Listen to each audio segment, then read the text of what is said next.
공의롭고 합법적이신 사랑이신 아버지 하나님, 저희를 이 새천사 의료 선교 세미나에 불러주심을 너무 감사합니다. 새천사 의료 선교 세미나 기간 동안 너무 많은 은혜 가운데 있었고, 어제 계시록을 펼칠 때 구약의 39권, 신약의 27권이 모두 예수 그리스도를 향함을 다시 한번 절실히 깨달았습니다. 우리가 그분의 의를 붙잡는 믿음으로 징을 얻게 하시고 일평생 성화에 이르도록 하시고, 주님이 재림하실 때에 저희들이 더 이상 썩지 않는 불멸의 몸으로 영화롭게 하여 주시길 아버지께 간절히 바라옵나이다. 수고하고 무거운 짐진 자들이 있습니다.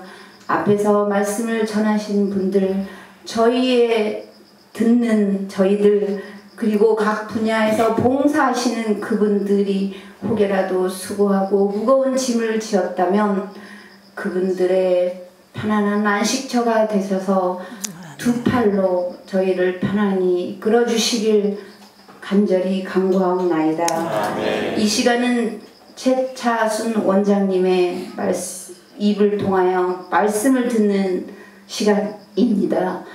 그분의 입술을 주장하여 주시고 우리 귀를 열어주심에 심령 깊은 가운데 하나님 말씀이 깊이 새겨지기를 다시 한번 간구하오며, 십자가에서 저희들을 구원하여 주신 예수님의 이름으로 간절히 기도드렸사옵나이다.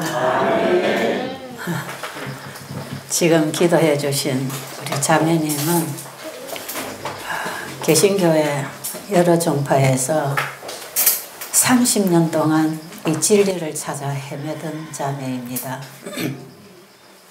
오늘 아침에 그분의 기도 속에서 감동을 받았습니다.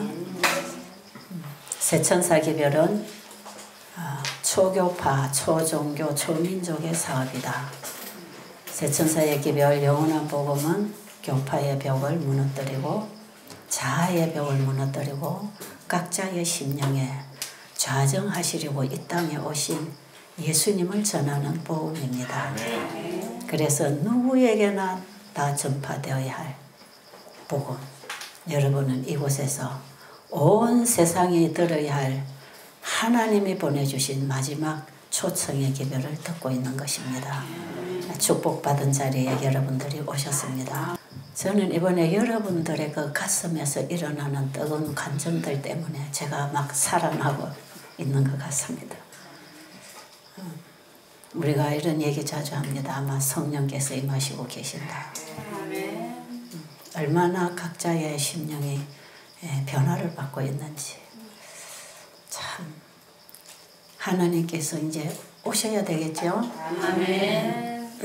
너희가 성령을 받고 예루살렘과 사마리아와 유대와 온 땅 끝까지 복음을 전파하라고 하셨는데, 그 천국 복음이 다 끝까지 전파돼야 예수님 오시잖아요.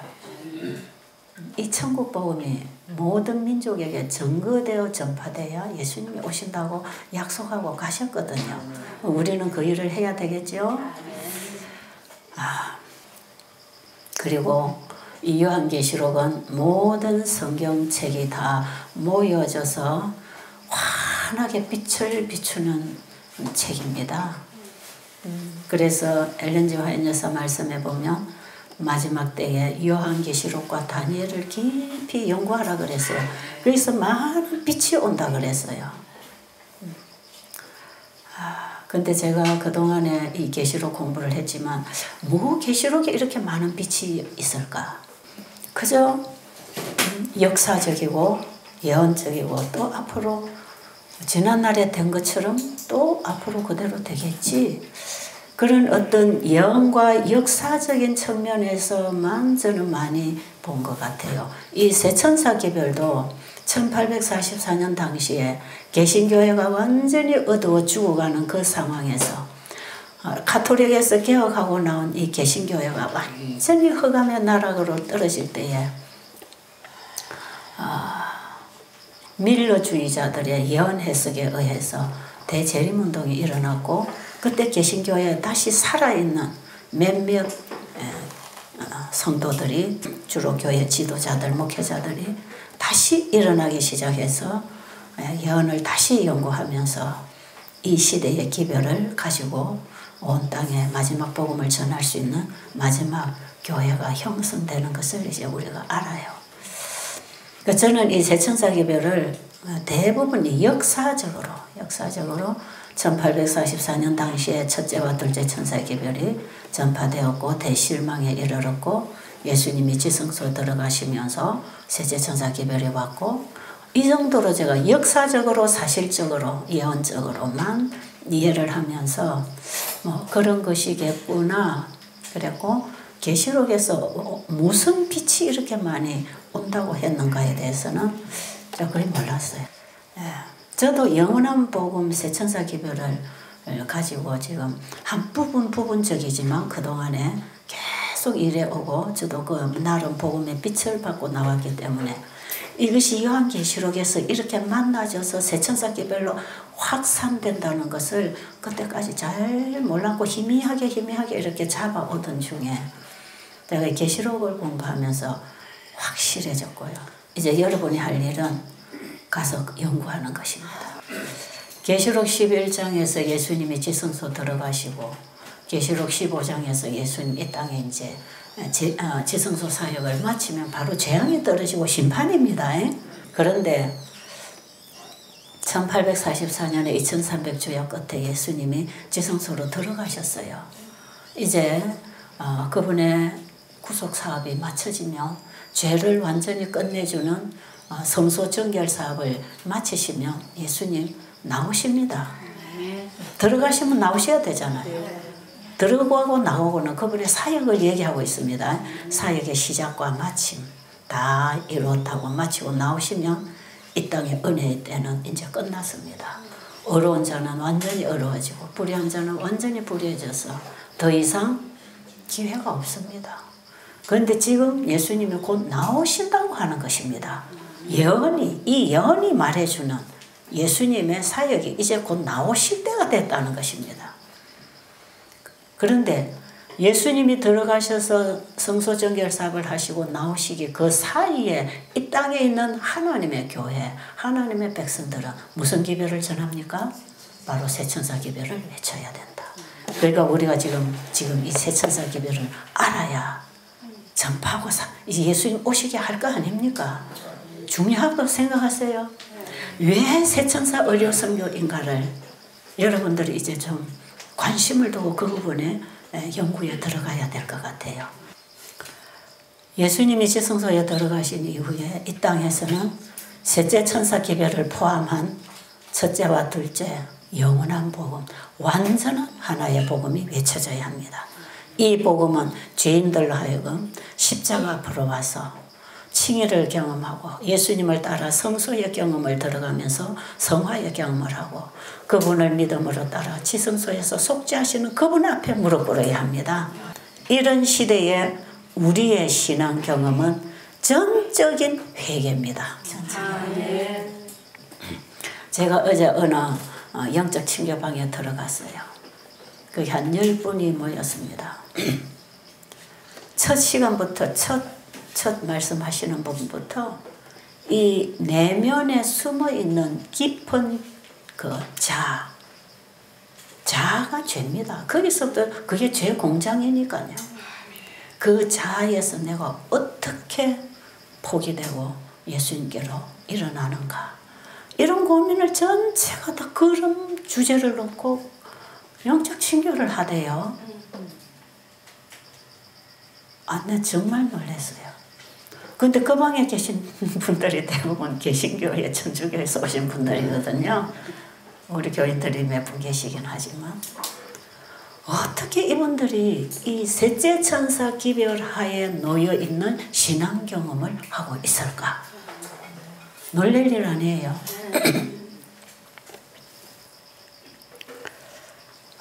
하나님께서 여기 함께하고 계시는 걸 분명히 보고 있습니다.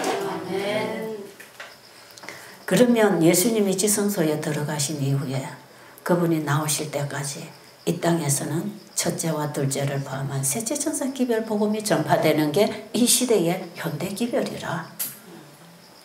그러니까 우리가 성경의 한쪽 복음, 성경 전체는 복음입니다. 성경 전체는 다 복음이기 때문에 어느 쪽에서도 우리가 붙잡고 일어나면 영생을 얻어요. 성경을 다 알아야 영생 얻는 거 아닙니다. 사도 바울 같은 사람 평생 동안 주님을 위해서 목숨 바치고 고생해서 일하고 구원받고, 예수님 돌아가실 때 한편 강도는 그 나쁜 짓 하다가 그 순간에 예수님 받고 구원받잖아요. 구원이라고 하는 기준은요, 각자에게 주어진 빛에 따라 다릅니다. 그래서 우리가 이 현대 진리를 몰라도 어떤 한 구석에 한 복음 붙잡고 예수님 영접하고 일어나면 구원받습니다. 그래서 이 구원은 지금 이 재림교회 안에도, 천주교 안에도, 개신교회 안에도 온 세상에 이 복음이 전파될 때 그 속에 구원받을 백성들이 다 있습니다. 그들에게 성령이 역사하시고 가르치시고 더 밝은 빛으로 인도해 주실 것입니다. 그런데 지금 우리는 왜 새천사 의료선교 이런 세미나를 합니까? 이제 우리가 새천사가 되어서 온 세상에 이 셋째 천사의 기별을 전파하자. 그 사명을 우리가 받기 위해서 우리 자신을 헌신하는 모임을 지금 가지고 있는 것입니다. 우리가 다 이 시대에는 새천사가 되어야 하고, 이 새천사 기별 속에는 성경 전체의 복음이 다 만나는 곳이라 그랬죠. 그래서 새천사의 기별은 굉장히 포괄적이고 광범위하고 전체적인 복음, 완전한 복음. 그래서 우리가 이해하고 있는 복음들이 새천사 기별에 가서 딱 연결이 돼야 그게 참 복음이고, 그렇지 않으면 위조 복음입니다. 이 믿음의 의가, 위조 믿음의 의가 엄청나게 많이 전파되고 있고, 우리의 특별히 기도 문제가 그렇습니다. 성령 문제도 그렇습니다. 우리의 영생에 필요한 모든 복음들을 사단은 중요한 복음들을 왜곡시켜서 기독교 강단에서 가르치고 있기 때문에 우리가 지금 참 복음을 찾아야 되는데, 이 참 복음이 바로 셋째 천사 기별 속에 다 있습니다. 그래서 우리는 이번에 셋째 천사 기별을 잘 공부를 하면 그동안에 잘못 알았던 위조 복음들은 다 쓰레기는 물러가고 거기에서 오롯이 진리만 딱 붙잡게 돼 있어요. 이 진리를 붙잡고 이 복음을 내 안에, 여러분 이 새천사의 기별 성경 전체 복음이 예수님이라 그랬죠. 그런데 그 예수님께서 내 안에 오셔서 어떤 구속의 경험을 주고 계시는가가 개인의 신앙입니다. 그래서 이 믿음으로 말미암은 의는 그냥 예수를 믿어 구원받는다는 단순한 진리이지만, 우리에게 있어서 예수를 믿음으로 받아들였을 때 내 안에서는 반드시 칭의의 경험, 거듭남의 경험이 일어나는 것이고, 그 빛을 따라 예수 안에 있는 진리로 가르침을 받아 성장하는 성화의 과정이 있는 것이고, 더 깊은 회개와 헌신을 통하여 지성소에까지 들어가서 거기서는 완전한 회개에 이르러야 한다. 다시 회개할 필요가 없는 회개의 경험에 들어가야 합니다. 지금 여러분들의 심령에서 그런 역사가 일어나는 걸 보면서 제가 너무 기쁘다 이 말이에요. 저도 지금 그 과정에 들어가서 지금 주님 앞에 무릎 꿇고 있기를 원합니다. 저도 그 부분을 제가 지금 경험으로 계속 하고 나가고 있는 것이에요. 그런데 이 경험은 성령의 힘이 와야 합니다. 이건 내가 스스로 회개할 수가 없어요. 아직 내가 회개가 안 일어나고 내 가슴이 왜 이렇게 아직도 냉랭한가? 성령의 역사가 없어서 그렇습니다. 성령이 임해야 가슴도 뜨겁고 감동도 되고 예수님도 알게 되고 영접하게 되고 자기가 복이 되고 회개가 되고 헌신이 되고 성령이 해주시는 일입니다. 이 시대는 성령 시대입니다. 창조주 하나님, 우리의 구속주이신 예수 그리스도 그분이 성령을 통해 우리 안에 임하십니다. 그래서 이른비의 경험의 성령, 칭의와 성화의 경험을 한 사람들에게 더 강력한 성령의 역사로 인해서 우리가 완전하게 되는 지경에까지 회개시켜 줄 것인데 이게 늦은 비의 성령의 역사로 일어납니다. 그래서 이번에 보니까 우리 최규모 목사님이 계시록을 바로 늦은 비의 기별, 새천사의 기별. 여러분 예수님이 지성소에 들어가시고 나오실 때 그 땅에 우리가 할 일이 뭐라 그랬죠? 바로 첫째와 둘째와 셋째 천사 기별을 경험하고 전하는 거 아닙니까? 그게 계시록 11장과 15장 사이에 있는 14장의 복음이고 13장의 전쟁을 위해서 준비하는 기별이 바로 14장의 새천사 기별이고 이 기별로 마지막 성도는 승리합니다. 여기에 늦은비 성령이 임합니다. 늦은비 성령도 예수님이십니다. 늦은비 성령이 셋째 천사 기별입니다. 셋째 천사 기별, 그 기별을 확실하게 세워주시려고 성령이 오십니다. 그런데 이번에 우리 신요한 장로님께서 제목이 뭐라 그랬죠? 늦은 비의 영광스러운 늦은 비의 주역. 영광스러운 늦은 비의 주역들. 제가 이 책을 조영원 집사를 통해서 소개받았어요. 제가 물론 안 보이니까 다 못 읽었죠. 뭐 몇 장만 읽었습니다. 서두에 조금 읽었어요. 이 책이 중요한 책이구나. 그러나 이것이 어떤 정신으로 이 책을 썼는지 거기는 전부 편집을 해놨습니다. 자신의 말이 별로 없어요. 이 늦은 비를 받도록 준비시키는 성경과 예언의 신의 내용을 제가 교재 만들어 드리듯이 교재로 편집을 해서 내놓은 책이에요. 그런데 이분이 저자가 어떤 분인지 제가 잘 몰랐습니다. 어떤 신앙 사상에서 이 글을 모아서 편집을 해서 내놓으시는지. 근데 엊그제 우리가 1시간 강의 들었지요. 이제 여러분이 아시겠습니까? 저분이 하시는 복음의 주제가 뭡니까? 지금 우리가 무슨 전쟁에 들어와 있다 그랬죠? 보좌 전쟁에 걸려 있다. 우리의 마음 보좌, 하늘 보좌를 창탈하기 위해서 사탄이 전쟁을 일으켰던 그 사탄은 바로 우리의 마음의 보좌에 앉아 있습니다. 우리를 하나님과 분리시키려고.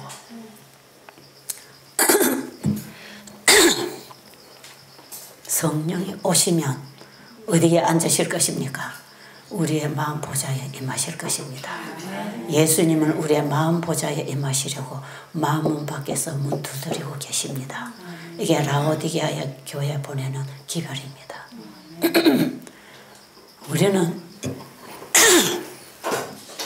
우리는 이것저것 열심히 하는 것 다 내려놓고 우리의 마음의 보좌에 주님을 영접하는 일이 일어나야 되겠습니다.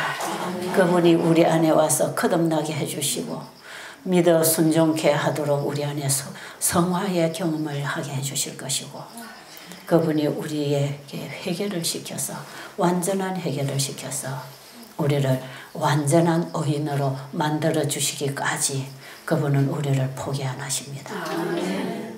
내가 포기하지 않으면 그분은 나를 포기하지 않습니다. 내가 실수하고 죄를 짓고 넘어져도 그분은 다시 일으켜 주십니다. 용기를 가지고 주님 다시 붙잡고 일어나세요. 그래서 제가 이 책을 여러분에게 꼭 좀 읽으라고 권해드리고 싶어서 오늘 이 말씀을 드립니다. 그 책에 무슨 내용이 다 포함되어 있는지 제가 그동안에 찾아보지 못한 수많은 말씀들이 그 두꺼운 책 속에 들어있을 텐데 제가 그걸 좀 사사치 공부를 하고 싶지만 어쨌든 여러분 눈 떴으니까 가져가서 좀 읽으시되 읽고 지나가지 마세요. 이제는 우리가 읽고 공부하고 끝나지 마세요. 아하, 바로 이거구나. 내가 이 부분이 안 됐구나. 아, 나는 이렇게 되고 싶습니다. 전심으로 그분을 구할 때 우리 자신이 그분에게 온전히 드려지고 그분이 내 안에 임하실 것입니다. 우리는 전심으로 이제 그분을 찾아야 합니다. 그분을 찾는 일 외에 다른 거 없습니다, 여러분. 예수님 재림하시면 뭐 가져갈 겁니까? 여러분 재산 가지고 갈 겁니까? 여러분 뭐 가지고 가려고 지금 여러분 분주하십니까? 어디에 신경 쓰고 있습니까? 사탄은 하나님의 백성들이 하늘을 바라보지 못하도록 하기 위하여 어떤 사람에게는 극도로 가난하고 실패하도록 하고, 어떤 사람에게는 부유하게 물질을 줘서 세상에 물질을 잡고 갈 수 있다. 어떤 사람에게는 출세하는 길을 보여주시고, 어떤 사람에게는 완전히 나락에 떨어지는 경험을 하게 해서 절망하게 하고 세상을 붙잡게 해서 하나님을 보지 못하도록 하기 위하여 수많은 길을 우리 앞에 펼쳐놓고 있다는 거 아시겠어요? 네. 여러분 무조건 잘 되는 거 좋은 거 절대로 아닙니다. 절대로 여러분 잘 되고 성공되는 거 좋은 거 아닙니다. 내 자식 최고의 학위 얻어서 최고의 박사, 최고의 자리에 앉아 있는 건 좋은 거 아닙니다. 그게 우리에게는 필요 없습니다. 우리는 예수 그리스도가 필요합니다. 예수 그리스도 없으면 다 헛것입니다. 예수 그리스도가 계시면 전체를 다 가졌습니다. 천국을 가진 하늘 백성이 왜 땅의 것을 추구하고 있습니까? 우리가 이 땅에 받은 모든 것들은 그것이 불의한 재물입니다. 불의한 재물에 충성을 안 한다면 우리가 어떻게 그 하늘의 재물을 쓸 수 있겠습니까? 하나님께서 우리에게 이 땅에 주신 시간과 목숨과 재정과 재능과 모든 것들은 다 없어질 것들입니다. 다 불의한 재물에 속하는 것들이에요. 그럼 이걸 우리에게 왜 주셨는가? 영생을 준비하는데 이것을 사용하라고 주신 것이지, 이것을 이루는 것이 완성하는 게 우리의 인생 목적이 아니다 이 말이에요.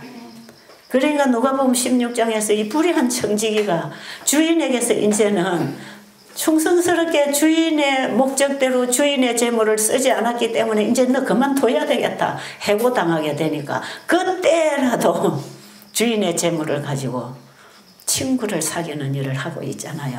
그걸 주인이 참 지혜가 있다 칭찬하신 것 우리 지난번에 공부했잖아요. 이 내용이 지금 녹화돼서 나가지 않아서 제가 다시 말씀을 드리는 거예요. 어제 제가 하루 종일 한 강의도 녹화되지 않아서 못 나갑니다. 그러니까 밖에서 나는 들으면 된다고 착각하지 마시고 앞으로는 현장에 오셔야 다 얻어먹을 수 있습니다. 어제 제가 의료 선교사 이거 어제 2시간에 잠잠 그냥 내 자랑 같은 거 해가면서 실제로 의료 선교사를 어떻게 선교사가 되어야 되는가 했는데 이거 뭐 나가지 못해서 이제 여기 있는 분들 거기서 꼭 필요한 거 맞춰서 담아서 유익하게 되면 좋겠습니다. 어쨌든 지금이라도 우리는 지혜 있는 청지기가 되자 이 말이에요. 지금이라도 이제 우리는 하나님이 우리에게 맡겨주신 거 이거 우리 손에서 다 떠날 때가 옵니다. 그렇죠? 영원한 세계에 가서 함께 살 친구를 사귀자 이 말이에요.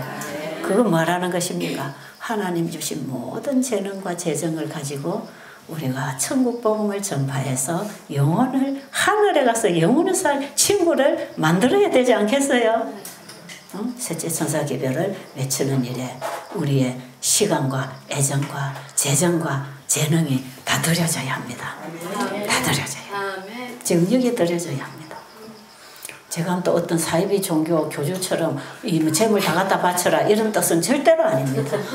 그 재물 저한테 와봐야 소용없고요. 예, 그 재물 뭐 여기 다 갖다 줘도 아무 소용없어요. 다 쓸 수도 없어요.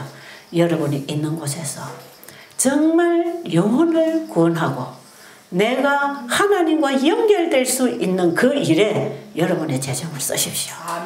여러분의 시간도 쓰십시오.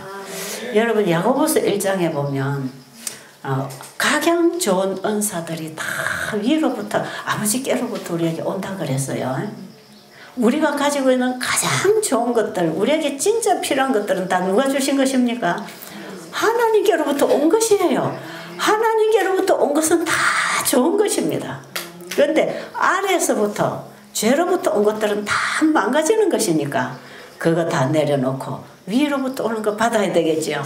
이제 그거 받아서 나누어야 하는데, 이걸 나누는 자들이 자기들이 할 수 있는 재능들, 이걸 은사라 그럽니다. 은사. 그런데 가장 좋은 은사들을 우리에게 주셨다고 하잖아요.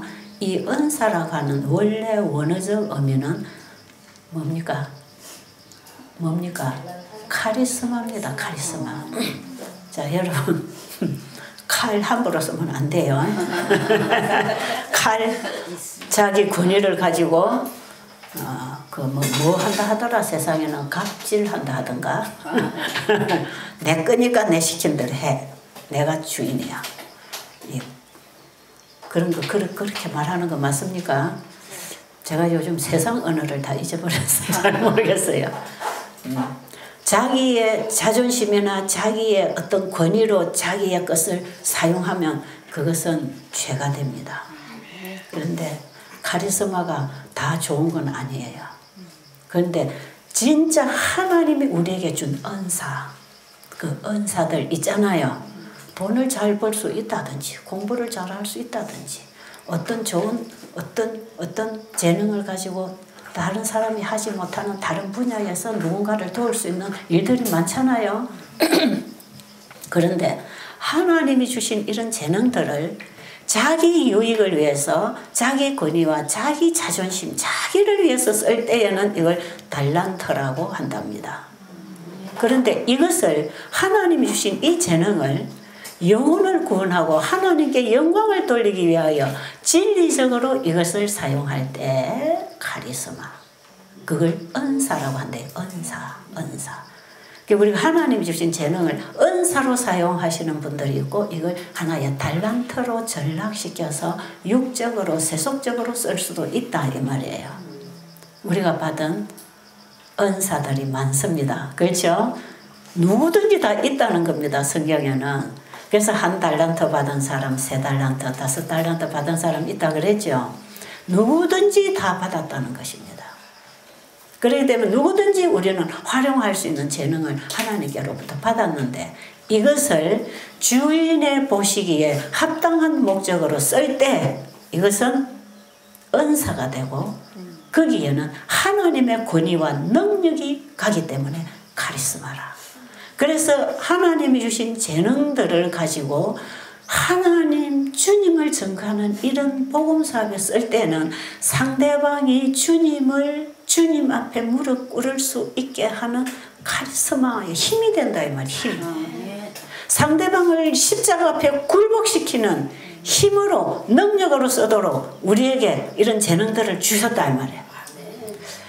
로마서 15장 16절인지 모르겠어요. 거기 보면 사도 바울이 자기가 복음을 전하는 자기 사명에 대해서 이런 표현을 합니다.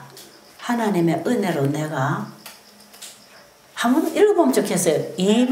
이방인들로, 이 은혜는 곧 나로 이방인을 위하여 그리스도 예수의 일꾼이 되어 하나님의 복음의 제사장 직무를 하게 하사 이방인을 제물로 드리는 그것이 성령 안에서 거룩하게 되어 받으심직하게 하려 하심이라. 이야, 우리 조영 집사님 저게 은사입니다. 저게 은사예요. 어떻게 찾아냅니까? 제가 그걸 전에 한번 그냥 개인적으로 앉아서 제가 그거 한번 얘기해 준 적이 있어요. 야, 복음을 전하는 사도 바울은 이방인들로 하여금 주님 앞에 완전히 자기를 드리는 제물이 되도록 하는 제사장 역할을 하는 것이라. 그러니까 바울의 복음을 들어보면 모든 이방인들로 하여금 예수를 믿어 순종케 하는 복음입니다.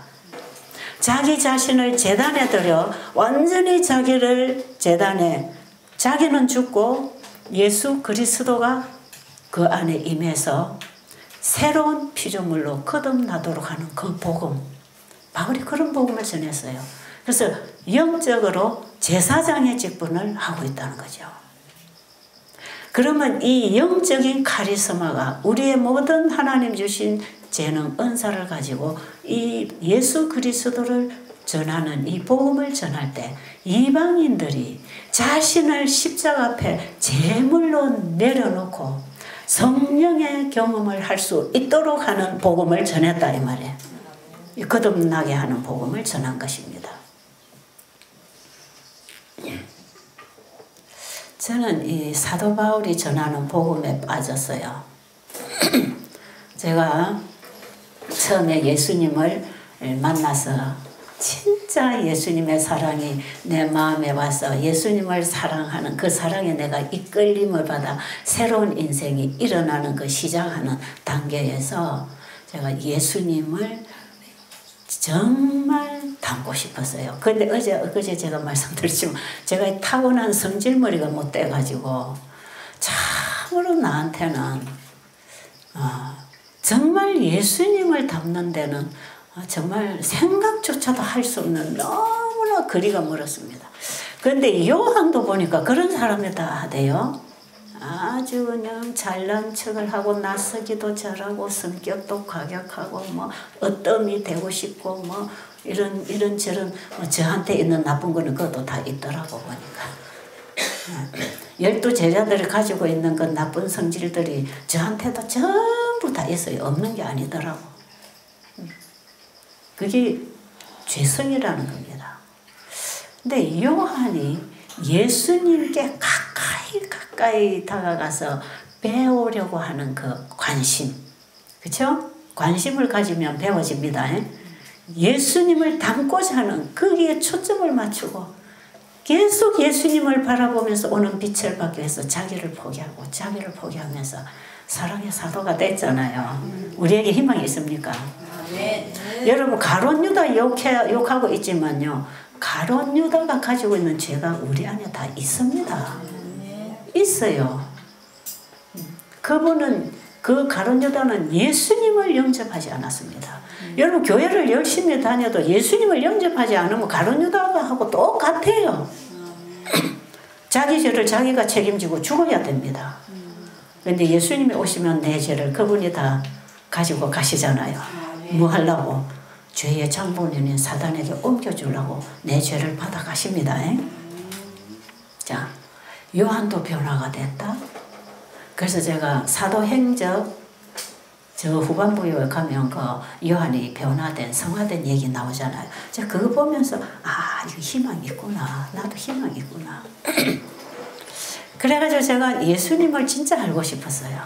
그래서 나도 요한처럼 이제 예수님을 얘기하고 있는 성경에서 내가 예수님 봐야 되겠다.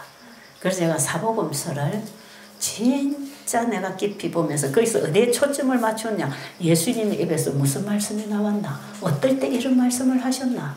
그 예수님이 말씀하시고 행하신 그 기록을 제가 꼼꼼히 읽었어요. 저도 예수님처럼 되고 싶어요.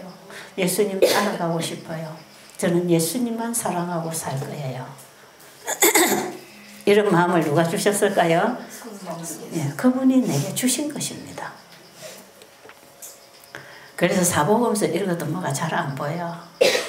그러니까 이제 또 시대 소망을 펴고 또 예수님의 움직임을 다 그려놓다시피 한 시대 소망을 보면서 예수님이 이렇게 사셨다. 이거 나하고는 너무 거리가 멀다. 어떻게 내가 이 길을 따라갈 수 있을까?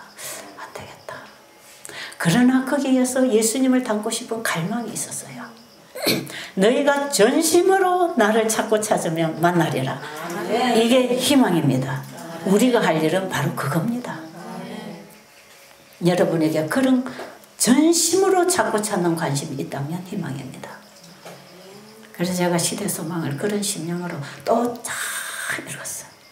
그 다음에 이제 구호봉사. 왜? 예수님이 사복음서에서 예수님이 하신 일이요. 구호봉사, 치료봉사, 선교봉사 아닙니까? 그렇죠?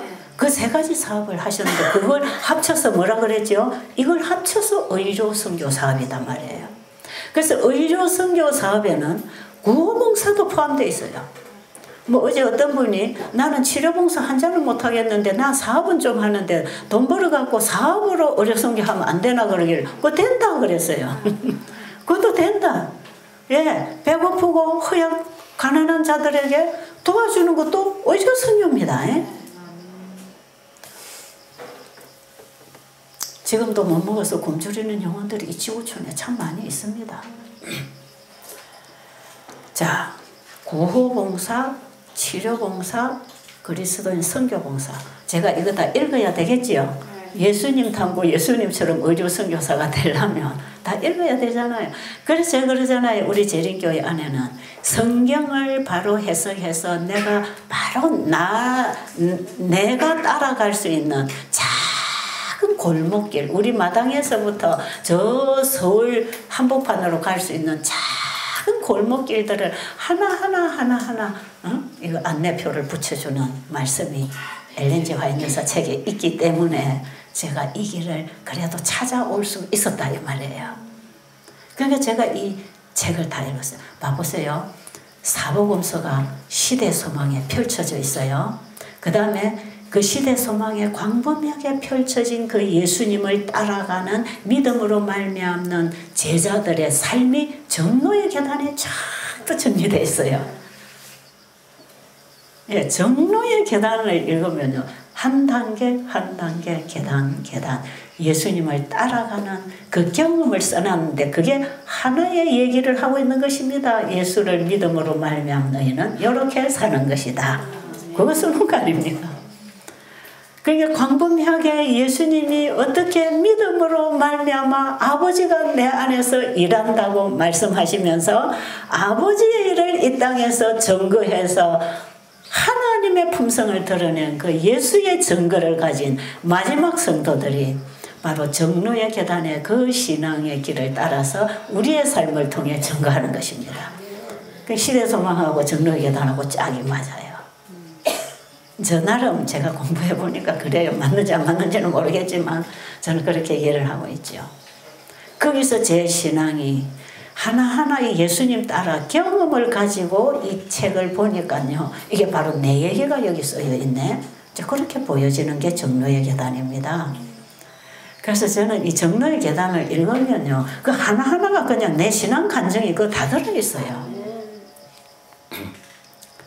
그런데 구호봉사 예수님은 굶주린 영혼들을 만날 때 자기 굶주린 배를 움켜쥐고 그 빵 조각을 배고픈 자에게 나눠주셨다 그러잖아요. 구호봉사입니다. 구호봉사. 외롭고 괴롭고 좌절되고 배고프고 가난한 자들 그들에게 하는 주님은 하늘의 부요를 채워주셨지만 육신의 부요도 채워주신 분 아닙니까? 그분은 육신의 필요를 공급하시면서 영원한 필요를 항상 열어주시고 그 길을 가도록 안내하는 천국 복음을 전하셨단 말이에요. 그러니까 예수님의 사역이 딱 이 의료선교 세천사기별 사업인데요. 천국 복음을 전파하며 가르치시며 병자를 고치시며 이게 세천사가 가지고 있는 복음입니다. 영원한 복음, 영생의 복음을 천국 복음을 전하고 그들이 삶 속에서 어떻게 하나님의 계명을 지키고 살 수 있는지 성경을 가르쳐주고 그리고 환자를 고치시고 그 세 가지 사역, 예수님 사역. 마태복음 4장 23절로 25절의 내용입니다. 그러니까 이 예수님이 하신 일을 오늘날 우리에게 펼쳐서 길을 열어주는 게 구호봉사, 치료봉사, 그리스도인 선교봉사 아닙니까? 자, 이거 전체가 의료 선교사들이 삶 속에서 봉사하고 살 우리의 삶의 그림을 보여준 것입니다. 자, 치료봉사에 있는 그 교재 그 몇 페이지죠? 제 2부, 여러분 교재 2부 81페이지요. 그 치료봉사에 있는 내용 하나 읽어주세요. 치료봉사 18쪽입니다. 예수님께서는 사람의 구원에 대하여 놀라울 정도로 무거운 책임을 지고 계셨다. 그분께서는 인류의 원칙과 목적에 결정적인 변화가 있지 않으면 모든 사람이 잃어버린 바 될 것을 아셨다. 아멘. 바로 저게 의료 선교사들의 원칙이 되고 심령이 되어야 합니다. 예수님의 마음을 가지게 되면 죽어가는 영혼들에 대한 부담을 느낍니다. 아무도 아멘 안 하네.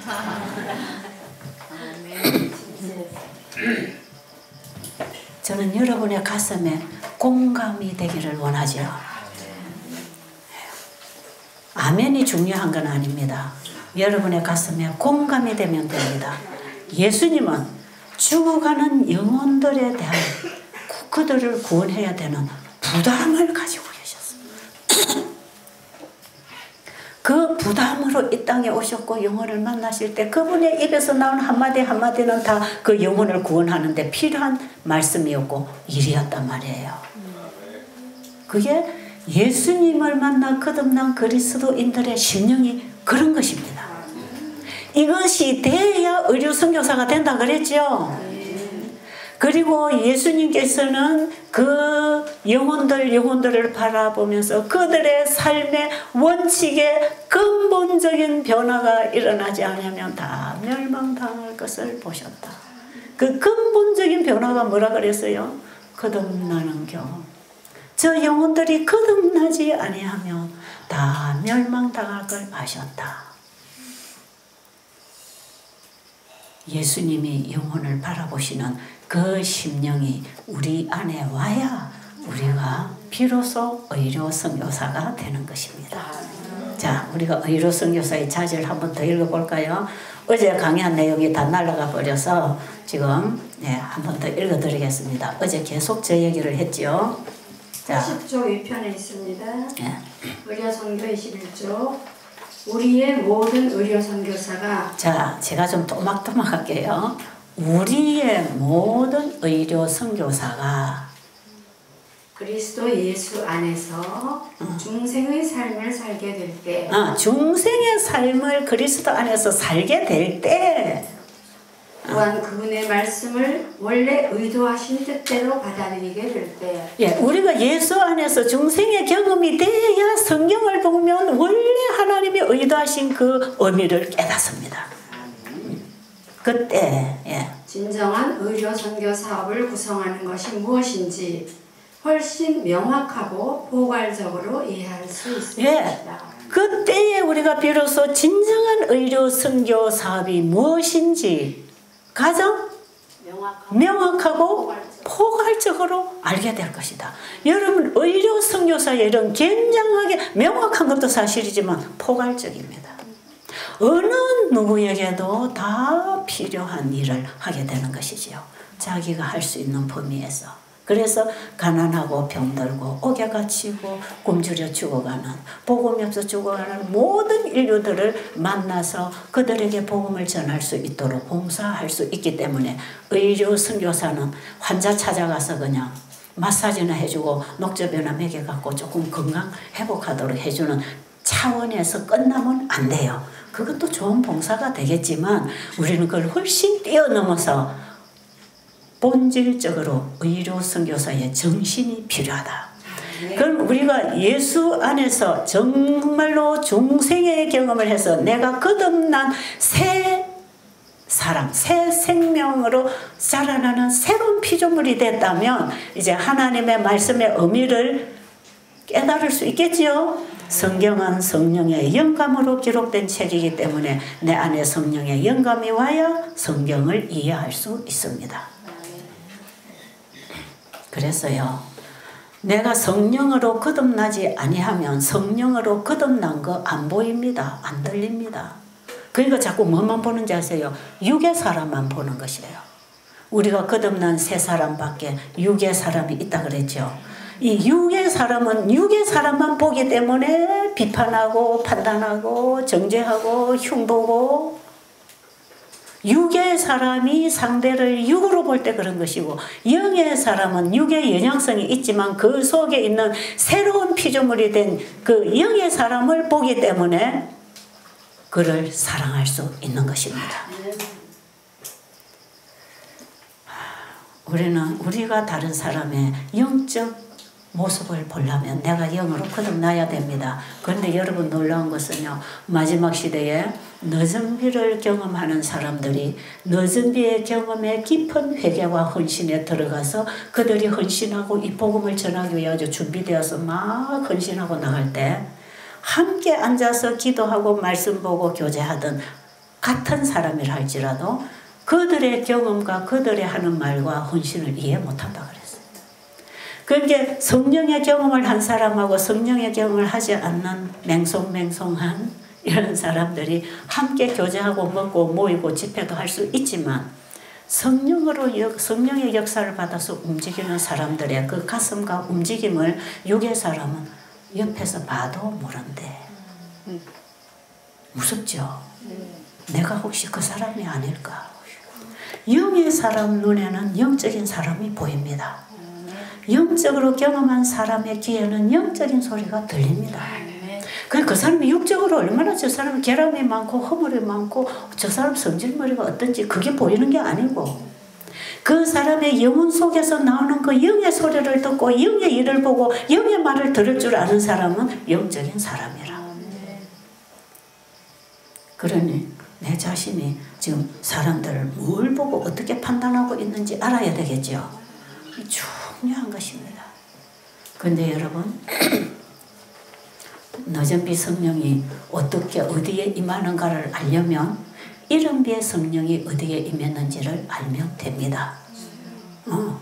그래서 지금 그 영광스러운 늦은 비의 주역들이라는 그 책을 여러분들이 꼭 좀 씹어서 그 책에 여러분이 성경 연애신의 전체에서 책을 찾아서 먹어야 되는데 여기에 관심을 가진 사람 한 사람이 이 책을 다 연구해가지고 책 한 권에다 모아놨으니 우리는 얼마나 쉽게 얻어먹을 수 있습니까? 우리 지금 계시록도 그렇지 않습니까? 저분이 저 책을 10년 동안 저 기별을 내놓기 위해서 저기에 혼신을 다해서 연구하고 깨닫고 기도하면서 받은 빛을 지금 한 권의 책에 단 몇 시간의 강의에 담아주고 있잖아요. 감사하지요. 우리는 그것만 보면 금방금방. 그래서요 마지막 때는요 어떤 사람이 수십 년에 걸려서 배운 것을 우리는 수개월 안에도 얻어먹어서 얻을 수 있다. 감사하지요. 네. 제가 34년 동안 일해서 경험을 쌓아서 갖다가 모아놓은 교재 여러분 지금 보고 제 얘기 듣고 있는 것도 감사하지요. 네. 그래 어떤 사람이 와서 그래요. 이걸 우리 먼저 하고 경험해서 우리에게 그 길을 안내해줘서 고맙습니다. 그런 사람 있대요 진짜로. 그것도 좀 고맙지요. 그게 여러분 그거 갖다 버리지 말고 여러분 거기서 꼼꼼히 씹어먹고 의료 선교사가 어떤 자질을 가져야 의료 선교사 사업을 할 수 있는지 알아야 되겠죠. 지금 이 자리에서 다루는 주제들은 다 현대 기별입니다. 현대 기별이 우리에게 어떤 사업을 하게 하는지를 지금 제시하고 있는 것입니다. 그리고 이제는 이걸 우리가 공부만 하고 끝날 것이 아니라 이것을 여러분의 마음에 받아 새기는 게 먼저가 돼야 되고 그래서 여러분 가서 무슨 일을 한다기보다 여러분 자신이 이 말씀과 일치되도록 나를 십자가 앞에 굴복시키세요. 아멘. 베드로가 성령을 받아서 복음을 전할 때 많은 사람들이 병이 낫고 회개가 일어나고 이런 역사가 일어날 때 그 바리새인들 유대인들이 우리가 어찌할꼬 그랬어요. 너희들이 십자가에 못 박아 죽인 그 예수가 바로 우리가 기다리던 메시아였다. 그들의 죄를 적나라하게 지적해서 너희들이 죽인 그 예수가 우리가 기다리던 메시아를 너희들이 죽였다. 그때 그들이 무슨 쓸데없는 소리 하냐고 어떤 사람들은 저거 잡아 죽여라 감옥에 가둬라 그랬지만 어떤 사람들은 아하 우리가 어떻게 해야 됩니까? 그럼 우리가 어떻게 해야 용서를 받을 수 있겠습니까? 회개하라. 회개하고 죄 없이 함을 떠나고 예수를 믿어라. 그래야만 성령을 선물로 받을 것이라. 우리가 지금까지 얼마나 예수님을 부인하고 살았습니까? 예수를 믿는다고 하면서 성경을 읽고 가르친다고 하면서 얼마나 우리가 예수님 없는 일을 하고 예수님 없는 신앙을 하고 살았냐 이 말이에요. 내 마음의 보좌에는 사단이 떡 앉아서 네 교회 열심히 가라. 성경 열심히 가르쳐라. 네 뭐 뉴스타트 열심히 해라. 네 뭐 전도하러 뭐 외방 선교 많이 다녀라. 내가 네 아내 주인인데. 오메 무섭지 않아요? 무서워. 내가 네 아내 주인인데 웃기지 마라. 그러니 열심히 해라. 성경 공부? 세천사 세미나 가라. 거기 가서 열심히 배워라. 네 아내는 내가 좌정하고 있어. 내가 이 보좌를 내줄 것 같아? 절대로 안 내줄 겁니다. 그래서 우리가요 본성적으로 태어난 죄인의 자리에는 딱 사단이 자리 잡고 있습니다. 이런 가슴에 사단을 몰아내는 방법은 예수님의 사랑의 복음의 빛이 와야 됩니다. 깜깜한 대지의 깜깜함을 몰아내기 위하여 여러분들이 뭐 후라시 들고 다녀서 되는 것도 아니고 해가 떠야 대지의 어둠이 나가듯이 이 어둠을 스스로 몰아낼 수 없어요. 해가 뜨면 나갑니다. 어둠을 뭐가 쫓아냅니까? 빛이 쫓아내지요. 우리 안에 검은 세력이 우리의 마음에 자정해서 자존심, 교만심, 이기심, 자기자랑, 자식에 대한 애정, 누구에 대한 사랑, 세속적인 거 가득 채워서 네 예수 믿고 복 받아서 이거 다 얻었으니까 네 잘 가지고 있어야 돼. 그러고 속고 있는지 모릅니다. 사단은 우리에게 가장 보암직스럽고 먹음직스럽고 탐스럽게 할 만큼 지혜로운 것들을 가지고 와서 우리 앞에 펼쳐놓고 봐 이거 다 내가 다 준 거야. 여기에 네가 누리고 살아라. 그리고 우리에게 평탄한 걸로만 줄 수도 있어요. 그런데 내 속에 누가 자정하고 계셔? 검은 세력이 자정하고 있어요.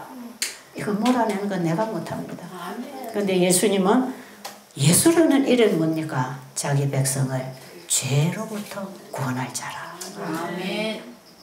이 검은 세력으로부터 우리를 구해 주시려고 예수님이 오셨어요. 아멘. 예수님의 사랑의 빛, 진리의 빛이 우리의 심령에 비치게 되면 사단은 있을 곳을 얻지 못하고 쫓겨납니다. 사단을 쫓아내겠다고 하셨잖아요. 그분이 우리 보좌에 임재하셔야 성소가 회복됩니다. 성소 회복은 예수님이 오셔야 된단 말이에요. 그래서 여러분 이번에 계시록 공부 잘하고 성소 회복이다 뭐 아무리 공부해도 믿음으로 말미암은 의가 여러분에게 경험되지 아니하면 다 헛거라. 예수님 내 안에 오셔야 됩니다. 그러기 위해서 전심으로 예수님을 찾아야 됩니다. 전심으로 예수님을 찾는 자는 자기 자신이 진짜로 십자가 앞에 굴복되는 자라. 여기에 우리의 마음의 변화가 일어나지요. 여기 성령이 역사합니다. 이 모든 일에 성령이 역사하셔서 우리를 일으켜주시는데 초대교회 제자들에게 어떤 연합이 일어났는가? 바로 그런 연합이 일어났어요. 자기를 완전히 십자가 앞에 내려놓고 십자가에 못 박아 죽은 그 예수가 우리의 구주라는 사실을 깨닫고 그들이 십자가 앞에 자기를 온전히 내려놓고 그분을 만나고 그분을 전하기 위하여 자기 모든 것을 다 드렸습니다. 이게 헌신입니다. 이게 정로의 계단 5장의 헌신 얘기입니다. 자기 자신을 예수님께 온전히 드렸을 때 자기가 가진 건 아무것도 없고 뭐만 있었지요? 예수밖에 없었어요. 그 예수를 전하기 위하여 연합할 때 늦은 비 권능이 왔습니다. 지금 우리에게 늦은 비 권능이 초대교회 이른비에 역사하고 동일한데 더 풍성할 것입니다. 예수님의 생에서 나타났던 모든 권능을 마지막 남은 자에게 주신다고 약속되어 있습니다. 그래서 사도행전 29장부터는 이제 늦은 비로 우리가 써야 된다 그랬죠. 이른 비의 성령에 이어서 이제 늦은 비의 역사를 우리가 써서 사도행전을 마쳐야 합니다. 이게 셋째 천사 개별의 사업입니다. 어제 우리가 말씀드렸잖아요. 자기 소유를 다 팔아 그 보화를 사는 것이라고요. 베드로가 나에게 있는 것 금과 은은 없거니와 내게 있는 거 하나밖에 없는데 나사렛 예수의 이름으로 걸어라. 이런 상태로 우리가 들어가야 늦은 비에 권능을 얻게 되는 것입니다. 우리는 지금 지성소 앞에 완전히 빨가벗은 모습으로 그분 앞에 가서 무릎 꿇어야 합니다. 제가 시간 좀 지났습니까? 네, 1분 지났는데요. 어제 우리 김철우 교수님이 강의 잘하시니까 우리 저 뒤에 권 교수님이 시간 지나도 귀엽습니다. 네, 강의가 필요하니까 시간 지나도 귀엽다고 하대요. 어젯밤에 우리 최경 목사님 30분이나 초과해서 나가도 아무도 지겹다 소리도 안 하고 결국은 목사님이 귀엽다 그러고 나가대요. 저도 초과했습니다. 진짜 얼마나 여러분에게 나눠줄 양식이 많으면 이러겠습니까? 영혼을 구원하는 부담 때문에 시간 똑똑똑똑 지켜갖고 할 수가 없어요. 실제로 시간 배정을 제가 받지 않았지만 요새는 초대교회 사도들이 나와서 집회할 때 시간 맞춰서 끝내라고 했겠습니까? 성령의 감동이 오면 그냥 계속 간증하는 거지 뭐. 하루 종일 하는 거라. 이런 집회가 앞으로 이루어지기라고 믿습니다. 사람이 시간 정하지 말고 성령께서 주실 때까지 전파하라.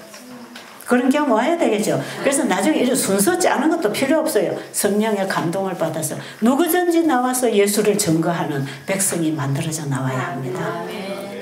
인위적으로 하지 말고 아직까지는 인간적인 방법을 조금 하고 있습니다. 여러분에게 이 회비를 정하는 것도 상당히 부담스러워요. 왜? 회비가 없어 못 올까 봐.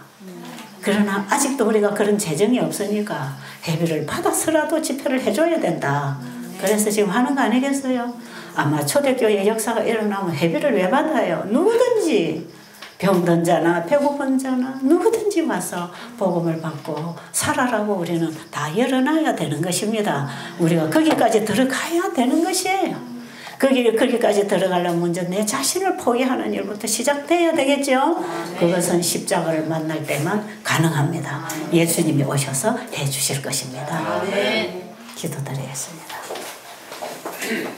참 좋으신 우리 아버지 살아계십니다. 아버지는 살아계십니다. 예수님도 부활하시고 지금 살아계십니다. 아버지의 말씀이 창조를 하셨습니다. 그 창조력을 가진 하나님의 말씀도 지금 살아있습니다. 그 말씀을 받고 우리가 살기를 원합니다. 우리가 살아나기를 원합니다. 우리의 심령에 하나님의 말씀의 씨가 떨어지도록 성령께서 강하게 역사하여 주시옵소서. 예수님 이름으로 간절히 기도드렸습니다.